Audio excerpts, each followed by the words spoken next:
আসসালামু আলাইকুম। বাংলাদেশের সিম অত্যন্ত জনপ্রিয় শীতকালীন সবজি। এটি প্রোটিন সমৃদ্ধ।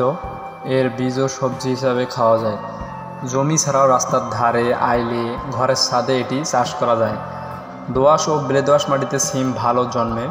দেশের 50টিরও বেশি স্থানীয় সিমের জাত আছে। এগুলোর মধ্যে উল্লেখযোগ্য হচ্ছে বাইনতারা, হাতিকান, চ্যাপ্টা সিম, ধলা সিম ইত্যাদি। এছাড়াও রয়েছে বারি সিম 1, বারি সিম 2, ইপসা সিম 1, ইপসা সিম 2 ইত্যাদি।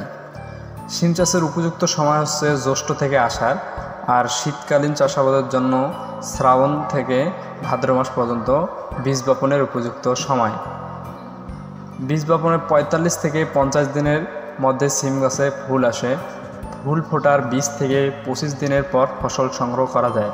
4 মাসেরও বেশি সময় ধরে সিম গাছে ভালো ফলন পাওয়া যায়। এছাড়াও সঠিক সময়ে বিজ্ঞানসম্মত আধুনিক পদ্ধতি ব্যবহার করলে সিম চাষে ভালো ফলন পাওয়া সম্ভব, কারণ সিম গাছ অন্য সবজির মতো ভাইরাসের আক্রমণ নাই বললেই চলে। আরও সার প্রয়োগের তেমন প্রয়োজন পড়ে না। বেশি জমিতে সিম চাষ করলে কয়েকটি চাষ ও মই দেওয়াই ভালো, যার মাদার দৈর্ঘ্য, প্রস্থ ইত্যাদি বিবেচনা করে ভালো একটা ফসল উত্তোলন করা যায়। সিম গাছে কী কী সার প্রয়োগ করব আসুন জেনে নেওয়া যাক। সিম গাছে গোবর 200 গ্রাম, ছাই 2 কেজি, টিএসপি ইত্যাদি দিতে হবে।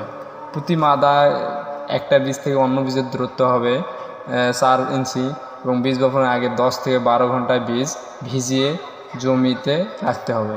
প্রতিটি মাদার 2 থেকে 3টি করে সুস্থ চারা রেখে বাকি চারাগুলো উকড়ে বা তুলে ফেলতে হবে।